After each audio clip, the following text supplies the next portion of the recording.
Bonsoir très chers frères et sœurs.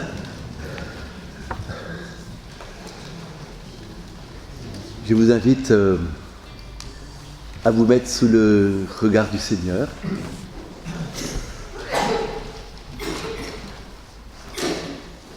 Nous savons que l'oraison, c'est le rejoindre dans sa vie, dans son cœur, dans sa volonté. Toute prière est adressée au Père, mais évidemment pour nous, elle passe par Jésus, qui a pris notre condition humaine. Elle passe par Marie, elle passe par les saints et saintes. Et évidemment tout cela dans l'Esprit Saint. Évidemment cet esprit qui procède et du Père et du Fils, nous qui l'avons reçu à notre baptême, à la confirmation, certains au mariage, à l'ordination, chaque fois que nous communions, chaque fois que nous recevons le sacrement de réconciliation. Bien que le Seigneur soit présent dans nos cœurs et dans nos vies. Vous voyez, je suis un mauvais élève parce que j'avais préparé quelque chose qui me plaisait bien, avec pas mal de notes, et je ne retrouve plus mes papiers, donc j'ai dû les retirer, mais pas tout à fait sous le même angle. Ceux de Notre-Dame de Vie vont peut-être trouver que je me suis beaucoup inspiré du Père Marie-Eugène pour cette troisième rencontre. Autant la semaine dernière, c'était davantage une rencontre plus spirituelle, le thème de la grâce baptismale et foi. Hier, peut-être que certains d'entre vous étaient à la messe ce soir à 18h30. Ici même, il y avait devant l'autel de Pierre Marceau-Matet. Pierre Marceau qui est bientôt fiancé, Pierre Marceau qui est rentré hier soir en catéchuménat et qui devant nous tous a dit qu'il demandait la foi. Qui le dimanche vient à la messe depuis plusieurs années ici à Saint-Louis, chaque dimanche n'arrive pas à réprimer une sorte de sentiment de jalousie quand il nous voit communier et qu'il a fait le pas vers le baptême avec énormément d'émotion. Un grand ingénieur, sa future femme aussi, mais il se rend compte à quel point devant le baptême, voilà, c'est une merveille. Alors justement aujourd'hui, après ce thème de la grâce et de la foi en lien avec la grâce baptismale, m'appuyant sur le Père Marie-Eugène, on va prendre cette question de l'oraison au quotidien avec ses difficultés aussi. Parce que dans l'oraison, il faut bien sûr pouvoir avoir cette régularité en temps. On va reparler du temps aussi. Moi, je dis toujours à certaines personnes, si une heure, une demi-heure, pour le moment, ça vous effraie, faites plutôt un quart d'heure tous les jours, plutôt que une fois une demi-heure et puis rien pendant une semaine. Vous voyez, c'est la régularité qui va aussi nous intéresser. Alors, j'ai trouvé aussi quelques objections. Alors, nous allons voir un petit peu tout cela ce soir, mais je le redis, m'inspirant surtout de ce dialogue avec le Père Marie-Eugène, donc certains et certaines le connaissent déjà. Une des premières difficultés, c'est de trouver le temps. Trouver le temps. Je vois plusieurs d'entre vous avec les vies qui sont les leurs, on sait ce que ça veut dire. On connaît qui se lèvent tôt, qui ont beaucoup de travail, beaucoup de dossiers.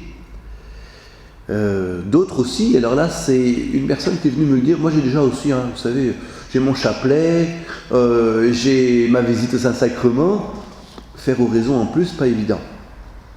Nous les prêtres, on a aussi une bréviaire, on a tout cela. Il faut trouver du temps, et certains disent il n'y a pas le temps de faire davantage, si. Les mères de famille, ceux qui travaillent, peuvent tous avoir cette même objection. Mais pour avoir le temps, et là je crois que vous serez tous d'accord avec moi, ce qui importe c'est l'organisation. une organisation au quotidien, aussi bien de sa vie que de l'exercice de raison lui-même. Et c'est vrai que nous sommes dans un monde où on est tellement débordé, voire surmené. Certains se disent même si je rajoute une demi-heure, une heure de raison, mais là c'est plus possible parce que mon surmenage est déjà grand, je vais encore l'augmenter. Et ça, il n'en est pas question pour mon équilibre, ni pour celui de ma famille, ni pour le devoir que j'ai envers elle. Mais je pense que lorsqu'on veut mettre l'oraison dans sa vie, oui, comme je vous le dis, c'est le problème de l'organisation de sa vie qui va être premier. C'est pas pour ça qu'il faut laisser ses occupations, son métier, qu'il faut aller faire autre chose, qu'il faut même négliger d'autres exercices de rencontre de Dieu. Mais cette organisation, c'est quelque chose de très fort pour nous. Hier, on était avec des personnes, on parlait du rangement, vous voyez. Et vous savez que quand on dort tellement mieux dans une chambre qui est bien rangée, voilà, le matin on se lève, on sait qu'il n'y a pas une pagaille et qu'il va falloir encore prendre du temps pour le faire. Voilà, c'est l'organisation. Et pour dire si on va faire 1 heure, 2 heures, 3 heures de raison, ce qui est important de se dire en premier, de s'en convaincre, de le faire rentrer dans sa vie, c'est qu'il ne faut surtout pas concevoir l'oraison comme un exercice, j'allais dire secondaire, un exercice accessoire. Il faut mettre dans sa vie l'oraison, ça ne viendra pas du premier jour, ne vous effrayez pas si ça ne marche pas tout de suite, mais il faut mettre l'oraison dans sa vie comme une activité qui va devenir de plus en plus essentielle, de plus en plus attirante, appelante. Et c'est vrai que petit à petit on se rend compte, moi je ne croyais pas avant de rentrer au séminaire, mais j'ai bien vu que petit à petit cette oraison devient quasiment essentielle chaque jour, autant que le sommeil, autant que le repos, en tout cas comme un exercice parmi les plus utiles de la journée. Et il faut avoir cette conviction en premier, cette certitude, cette conviction que l'oraison est un exercice plus qu'utile. La plupart du temps, c'est vrai, si l'oraison on la met au même, au même rang que certaines petites dévotions secondaires, j'ai pas fait ma neuvaine à Sainte ceci ou cela, bon, d'accord, là une fois on peut laisser tomber. Mais justement, si on se rend compte que l'oraison est totalement à un autre niveau, je pense que là on ne peut plus faire abstraction de cette oraison. Et je vais même aller plus loin. Certainement que cette heure d'oraison, prenons 1 heure, peut-être pas tout de suite, mais allons fixons-nous 1 heure, ça sera non seulement 1 heure utile, non seulement 1 heure importante, 1 heure qui comptera, mais ce sera 1 heure d'équilibre. Et pas simplement 1 heure d'équilibre sur le moment, mais pour la journée et pour tout le temps qui suivra. Vous connaissez tous cette réflexion de la petite Marthe Robin, Marthe qui disait, la messe, évidemment, c'est important, la messe. Rencontrer le Christ en Eucharistie, c'est capital. Ouais, mais certains vont venir à la messe, dit-elle, avec trop d'habitude, vont venir sans se préparer.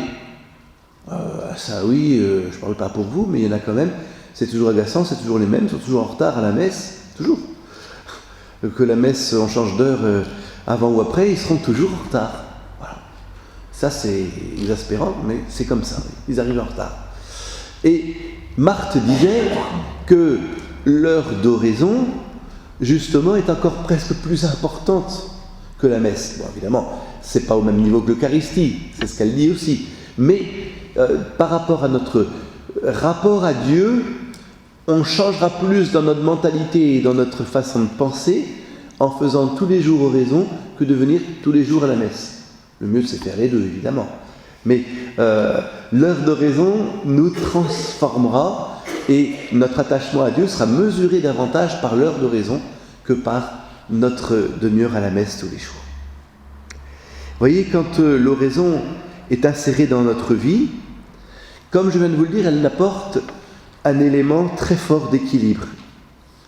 Et c'est cette heure d'équilibre qu'il faut essayer de garder précieusement. C'était saint François de Sales, qui disait que les contemplatifs agissent beaucoup plus vite parce que l'oraison permet un temps de repos, de relaxation et va affiner nos facultés, va les perfectionner, même au point de vue humain. Donc va assurer, c'est ce que je vous disais, un équilibre. Le temps qui semble perdu dans l'oraison est retrouvé par l'intensité du travail que l'on fournit. Ce soir, il y a des personnes là aussi, je ne vais pas les nommer, mais qui sont dans cette chapelle annexe, chapelle Jean-Paul II, et je sais que tous les matins se lèvent 1 heure plus tôt pour faire oraison. Et dont les enfants savent qu'il y a ce temps d'oraison à la maison, matin ou soir, et qu'ils sont invités à venir nous rejoindre. Oh, il n'y a pas d'obligation forte, mais une invitation. Alors certains viennent 5 minutes, 10 minutes, un peu plus, rejoindre les parents dans l'oraison.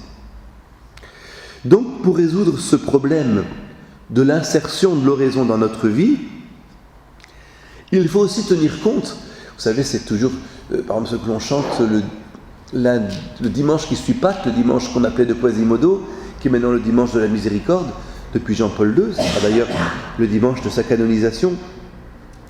On dit que le Seigneur nous nourrit. Si on est un petit enfant, il ne va pas nous donner la nourriture d'adulte, il va donner du lait. Mais si on est adulte, le lait ne nous suffira pas. Et dans l'oraison, c'est tout à fait pareil. Dans notre vie spirituelle, il y a, pour certaines personnes, mais 2 heures, ça sera beaucoup trop, et même impossible. Alors que pour d'autres, ça sera leur quotidien. Pour certains, ça sera beaucoup, pour d'autres, ça ne sera pas assez. Pour d'autres, 1 heure, c'est déjà bien, pour d'autres, 1 demi-heure. Et il semble que si l'on veut que l'oraison ait une certaine influence, il faut quand même donner du temps. Moi, je sais que si 1 demi-heure, c'est déjà une bonne chose. 1 demi-heure avec le Seigneur, si on ne veut pas faire plus, c'est déjà quelque chose de très fort. Voilà. Alors, comment organiser ce temps ?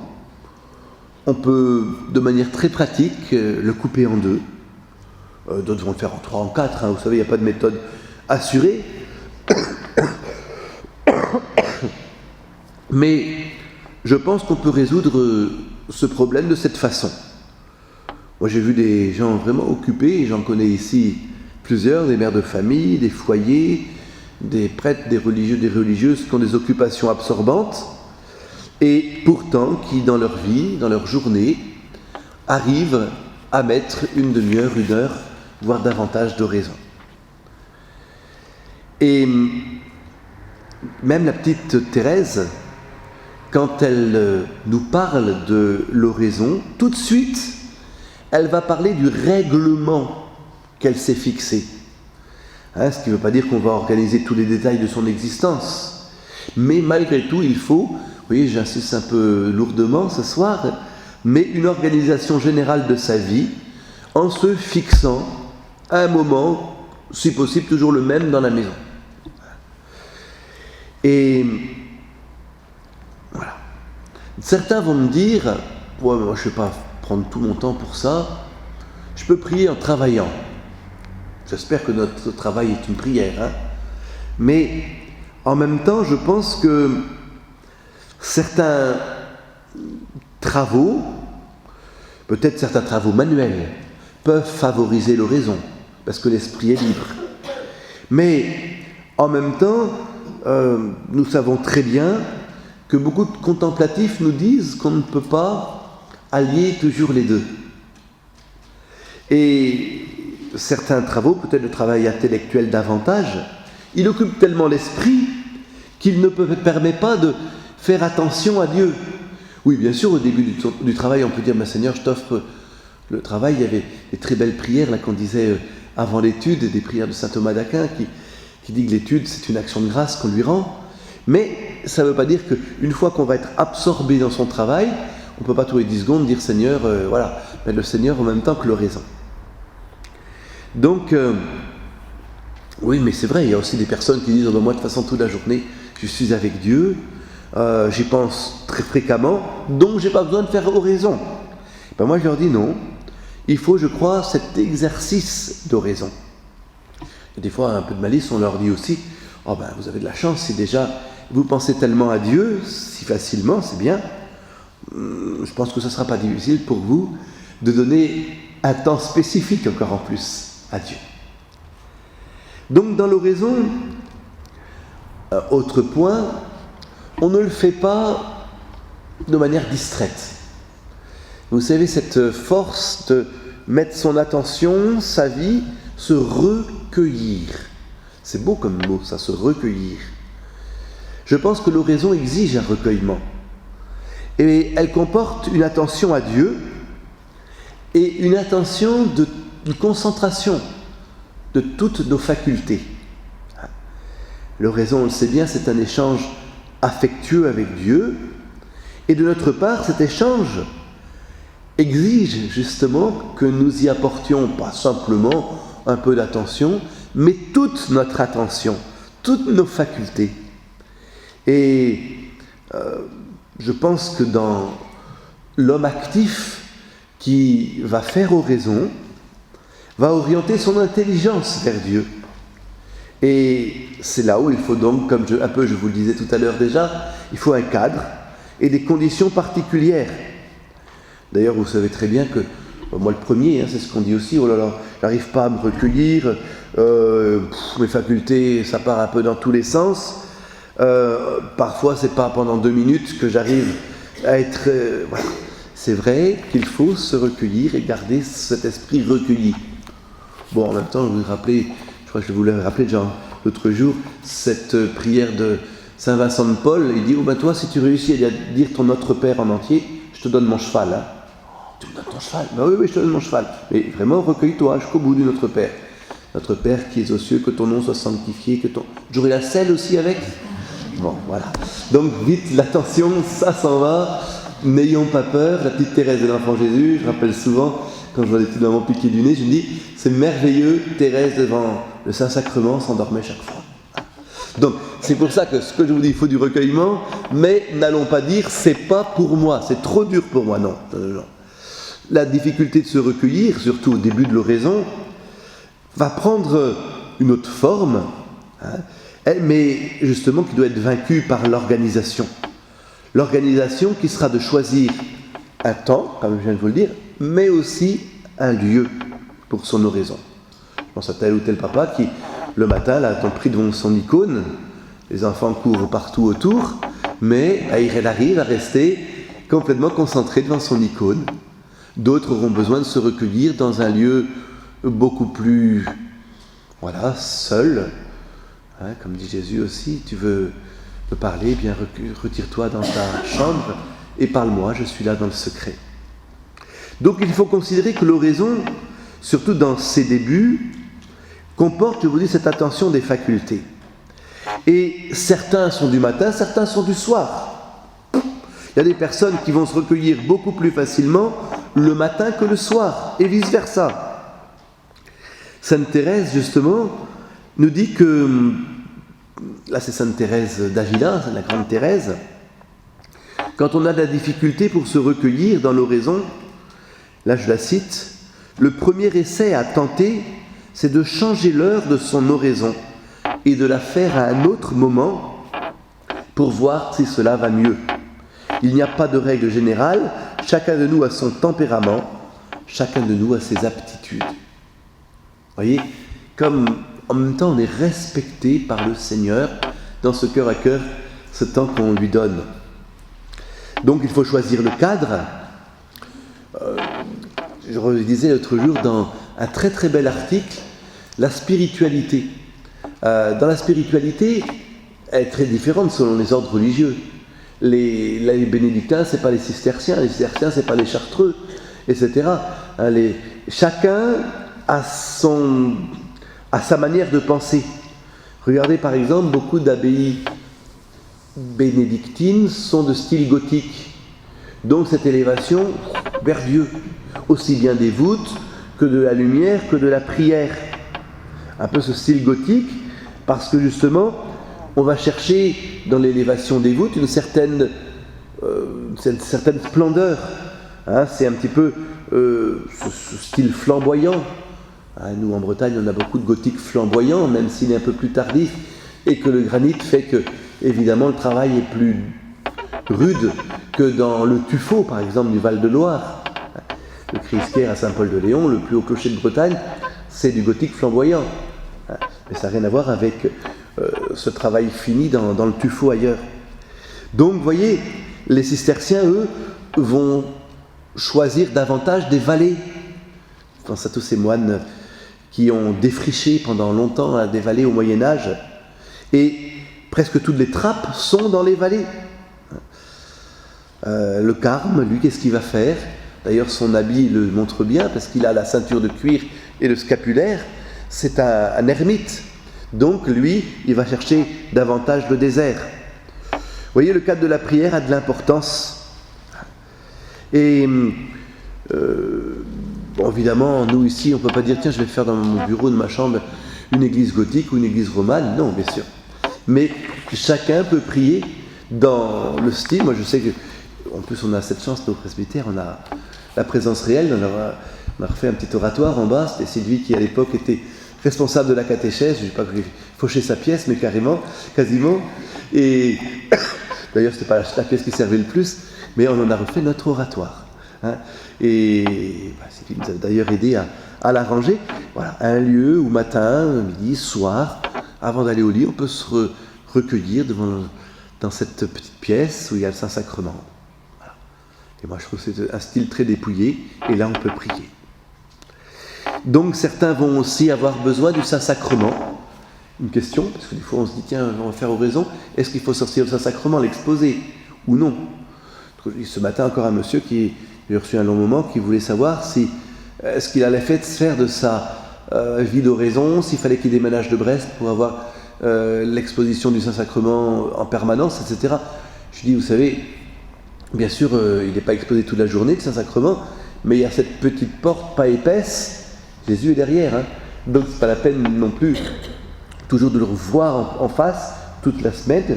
Bien sûr, c'est bien d'adorer et de voir, mais il est présent, il est là, comme disait le curé d'Ars, il est là. Certains vont chercher la solitude, certains vont trouver mieux la nature. Bon, chacun, vous voyez, trouve dans sa vie le cadre qui lui ira le mieux. Et pour cela, encore un autre point, il faut se connaître soi-même. Vous savez, Aristote, Platon, qui disait gnotis eoton en grec, connais-toi toi-même. Connais-toi toi-même. Connais ton tempérament. Et certains, c'est pas la peine de faire un dessin parce qu'on est tous pareils. Hein. Il y en a qui vont nous dire, moi je suis un inquiet. D'autres qui disent, moi je suis un nerveux. Tout le monde a son petit travers intérieur. Et est-ce que c'est vraiment même des travers? C'est aussi dans ces travers qu'on rencontre Dieu. Hein. Et beaucoup de médecins modernes, de psychiatres, nous disent justement qu'il y a une petite maladie en chacun.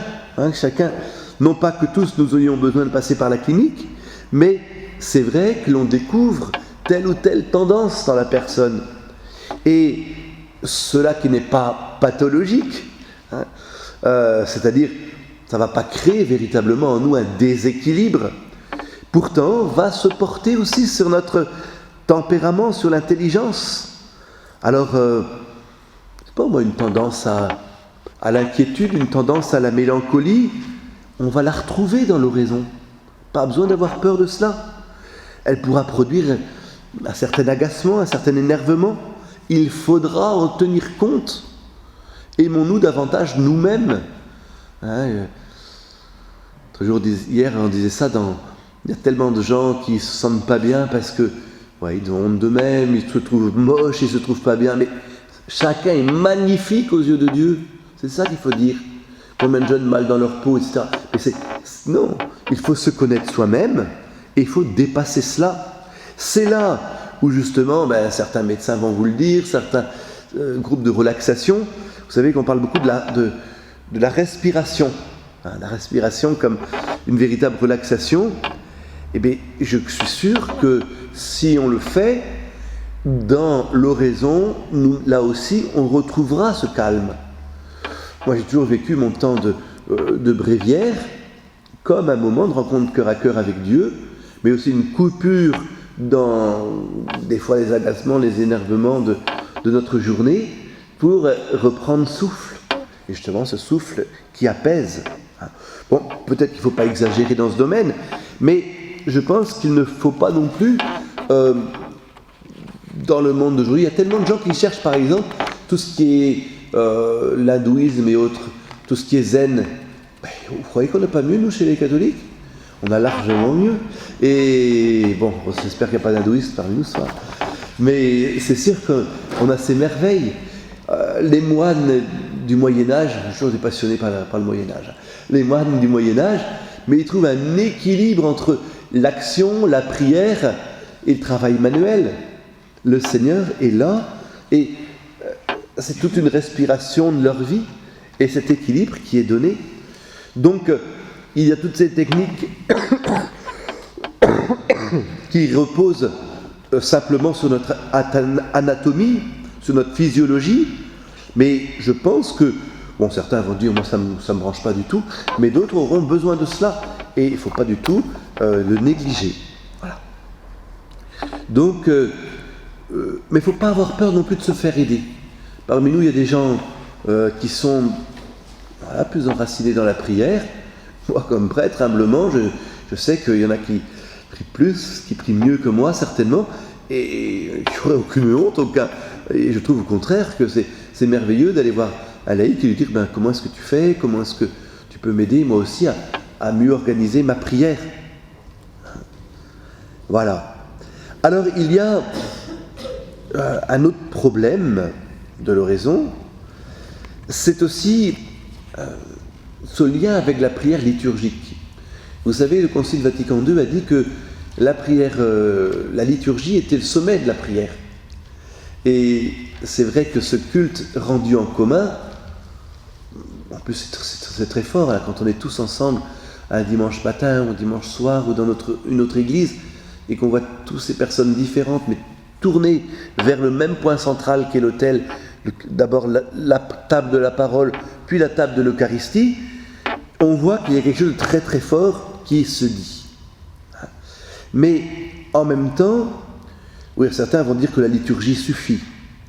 Mais je pense que cette liturgie, on ne la vivra que plus intensément en nous donnant, nous aussi, du temps pour la prière seule à seule. Voilà. La prière du Christ, la prière du corps mystique, c'est peut-être la liturgie, mais il y a besoin d'un cœur à cœur silencieux avec le Seigneur hors de la liturgie. Il y a eu des prêtres, il y a eu des cardinaux, je crois que c'était le cardinal de Bérulle au XVIIe siècle, donc qui tous les jours commençait sa journée par la messe, mais qui toujours allait assister à une autre messe, en se mettant dans un coin discret. Pas simplement, c'est vrai que des fois, moi je le dis aussi, là, qu'est-ce que je serais un peu tranquille, en allant au fond de l'église avec, et de regarder, de prier à une messe. Mais c'est vrai que s'arrêter aussi de voir ce saint sacrifice de la messe donné, sans en être l'acteur toujours, c'est quelque chose de très fort. Donc, il faut les deux. Il ne faut pas négliger la prière silencieuse, l'oraison, mais on ne peut pas non plus ignorer la prière liturgique. Ceux qui me disent « Oh, moi, je ne vais pas à la messe, hein. Mais je viens souvent dans la semaine mettre un cierge. » Bon, c'est pas le moment de dire « Ah, c'est pas bien, ça suffit pas. » Déjà, prenons-les où ils sont, en disant « C'est super que tu fasses ça. C'est déjà très bien, c'est déjà... au contraire, c'est vrai que là aussi, j'aime bien prôner dans l'église le nombre de personnes qu'on ne voit pas le dimanche à la messe et qui seul à seul viennent prier en mettant un cierge. Et quand ils quittent l'église, le cierge continue de prier pour eux. En brûlant, c'est leur prière qui continue. C'est magnifique. Mais je suis sûr que ça aussi, ça les portera à une autre prière et à rejoindre un jour la communauté. Il y a cet autre jour, la première rencontre, c'était « Qu'est-ce que l'oraison ?» On en a parlé la dernière fois, mais je pense qu'il faut insister quand même sur quelques points. Et d'ailleurs, là, j'ai fait ça parce que Je me souviens aussi des questions de la semaine dernière, méditation et oraison. Et là aussi, il faut revenir à cette merveilleuse période du XVIIe siècle français. Vous savez, le XVIe siècle, ça a été l'affreux siècle des guerres de religion, de ces massacres entre catholiques et protestants, pas plus fins d'un côté que de l'autre. Le principe de tolérance était complètement ignoré, d'ailleurs n'avait pas sa place. C'était pas à l'ordre du jour du tout. Mais voilà que le XVIIe siècle, vous savez, c'est l'organisation en France de Saint-Sulpice. C'est là où on va organiser les premiers séminaires. Monsieur Ollier, Jean-Jacques Ollier à Saint-Sulpice à Paris, le cardinal de Bérulle qui va fonder l'oratoire, avec différents carmels dans le reste de la France, avec son successeur Charles de Condrin, etc. Il y a eu un mouvement spirituel formidable. Saint Vincent de Paul, c'est cette période. Saint François de Sales, c'est cette période. Donc vous voyez des grands, à la fois des gens enracinés dans la mystique, comme enracinés dans la prière. Donc en France, oui, il y a eu ce XVIIe siècle qui nous a donné un renouveau spirituel et qui a fait énormément de bien. Je ne sais pas si vous avez lu l'histoire du sentiment religieux, c'est un jésuite, l'abbé Brémond, qui a écrit ça au début XXe siècle. Il nous montre bien qu'il y a eu cette invasion mystique du XVIIe siècle qui est due à la traduction en français des œuvres de la Grande Thérèse. La Grande Thérèse réformatrice avec Saint Jean de la Croix du Carmel, voilà que ces œuvres vont arriver en France, et c'est là où le cardinal de Bérulle, vous voyant certains carmels complètement effondrés en France, va les renouveler. Je crois que ce premier carmel, c'est ce... Je ne vais pas dire de bêtises, je crois que c'est le carmel de Pontoise, mais le carmel de Morlaix, le carmel de Brest, c'est lui aussi. À travers la France, ils sont venus faire... Et cette invasion mystique s'est répandue chez les futurs prêtres. Vous savez, du temps de Saint Vincent de Paul, après le concile de Trente, c'était la catastrophe. Monsieur Vincent raconte que du côté de Lyon, il est rentré dans une église, il a rencontré un prêtre qui faisait cuire dans son église un poulet. Ça m'a marqué cette histoire. Il était assis dans son église en train de faire cuire un poulet dans un... Bon, vous voyez à quoi servait l'église. Vous n'avez jamais vu encore dans l'église Saint-Louis faire cuire un poulet. Et il était là, il savait, je crois, le Notre Père et la prière d'absolution. C'était tout ce qu'il savait. Donc vous voyez, la formation, c'était zéro pointé. Donc même si on s'était battu pour ça au XIe siècle, au XVIIe siècle, les prêtres étaient retombés dans les mêmes travers, concubinage, beaucoup, etc. Une vie vendait presque les sacrements, c'était épouvantable. Hein. Et c'est là où le XVIIe siècle, avec Monsieur Ollier, Jean-Jacques Ollier, avec le cardinal de Bérulle, va énormément se relever. Et grâce à ces traductions de Thérèse, il va y avoir les grandes discussions, Fénelon, Bossuet, et c'est formidable, c'est très très intéressant d'ailleurs. Avec Madame Guyon et le quiétisme, je ne sais pas si ça vous dit quelque chose, tout ça, mais allez voir ce grand siècle, donc le XVIIe siècle français, qui est aussi le grand siècle de la littérature. C'est le début du règne de Louis XIV, 1660. Vous voyez, ce sont des moments, oui, très forts, tout ça. En tout cas, Saint François de Sales, Monsieur Ollier, l'école française, c'est eux qui nous ont aidés à retrouver des formes d'oraison, mais qui sont davantage peut-être des formes d'oraison intellectuelle, de méditation. Et il en résulte que justement, notre conception française a beaucoup confondu oraison et méditation. Et l'oraison pour nous Français, c'est quoi ? L'oraison, c'est méditer. C'est pas tout à fait ça. Sainte Thérèse la Grande a beaucoup insisté sur ce point. Quand elle parle de l'oraison, qui est une méditation, une considération, on peut dire, un travail essentiellement de l'intelligence, elle dit c'est un bon commencement pour les intellectuels, mais il faut rappeler à ces intellectuels, il faut leur rappeler que l'oraison ne consiste pas à penser, mais l'oraison consiste à aimer. Vous vous rendez compte comme c'est merveilleux ? Le nombre de chrétiens que j'ai rencontrés qui m'ont déjà dit, quand je leur disais, mais oui, l'amour de Dieu, c'est ça qui est premier. Oh, croire en Dieu, d'accord, mais croire en l'amour de Dieu, c'est autre chose. Eh bien si, l'oraison ne consiste pas à penser, l'oraison consiste à aimer. Et il faut se rappeler cette parole de Thérèse, l'oraison n'est pas une méditation, mais une prise de contact avec Dieu, un échange avec Dieu. On en a déjà parlé, mais je crois qu'il faut absolument garder cela. Nous le faisons par la foi, par l'exercice de la foi théologale. Mon Dieu, je crois que vous êtes là. Mon Dieu, je vous aime. Voilà. Et si déjà on a dit cela, comme hier je vous disais avec les 3 lectures de la messe, seulement garder une phrase, celle de la première lecture, tu as du prix à mes yeux, tu comptes pour moi. Le nombre de personnes découragées, les nombres de personnes qui se croient inutiles, etc. Tu as du prix à mes yeux, tu comptes pour moi. C'est déjà, on se rappelle ça de la messe d'hier et qu'on se le redit toute la semaine, formidable. On peut rester des heures devant le Saint-Sacrement avec cela ou méditer aussi. Je crois, Seigneur, que tu es là et je t'aime. Mais évidemment, cet acte de foi et d'amour qui permet le contact, qui permet l'échange avec Dieu, il faut l'alimenter. Si on ne met pas d'essence dans la voiture, elle n'ira pas loin.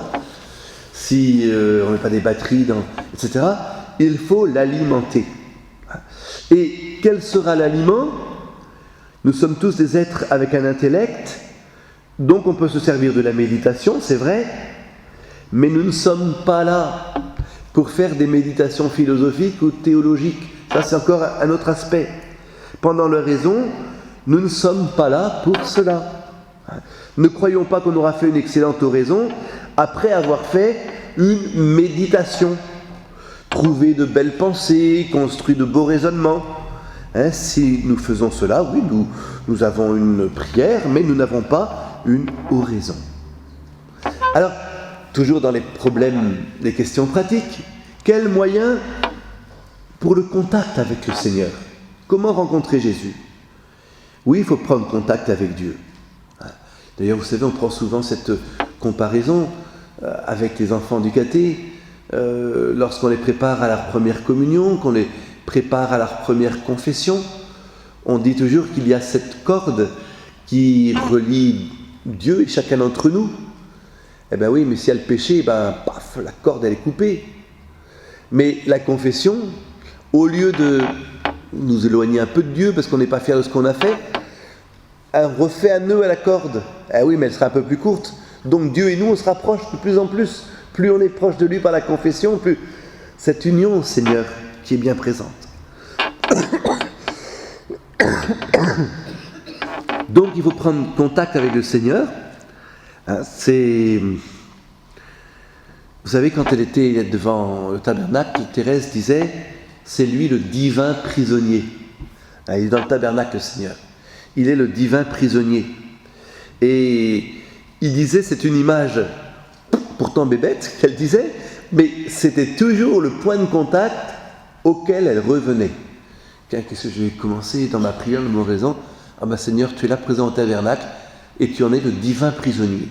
Et ça suffisait pour la mettre en route dans sa prière, dans sa méditation, dans son oraison, dans son cœur à cœur avec le Seigneur.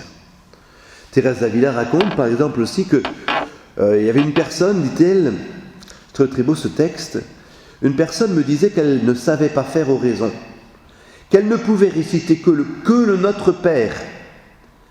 Mais je m'aperçus, dit sainte Thérèse d'Avila, que par son Notre Père, elle arrivait à une très haute contemplation.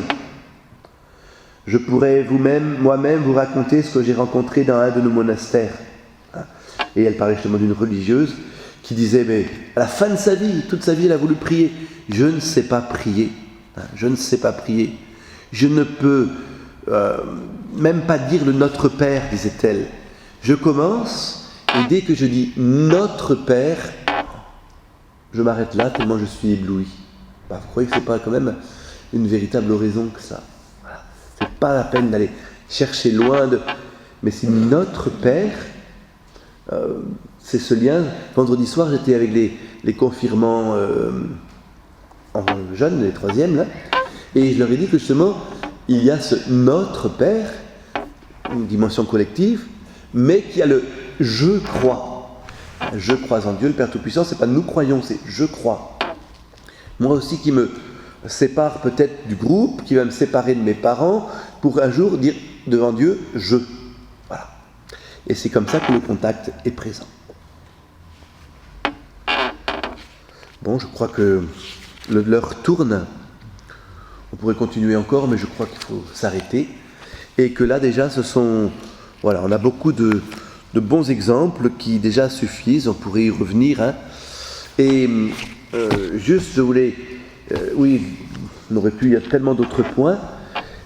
Par rapport au ressenti, parce qu'il y avait une question la semaine dernière là-dessus. Ce n'est pas grave si on ne ressent pas. Parce que c'est un effort de volonté. Et quand l'esprit s'en va, Thérèse d'Avila disait « Persévérez, persévérez. Je vous assure que le bon Dieu fera son devoir et que par conséquent vous serez soutenus. » Voilà, ben j'espère que tous ces conseils, vous savez, je vous l'ai dit, mais ils sont autant pour moi que pour vous, vont nous aider dans l'oraison, vont nous aider à aller plus loin et surtout dans ce cœur à cœur avec le Seigneur.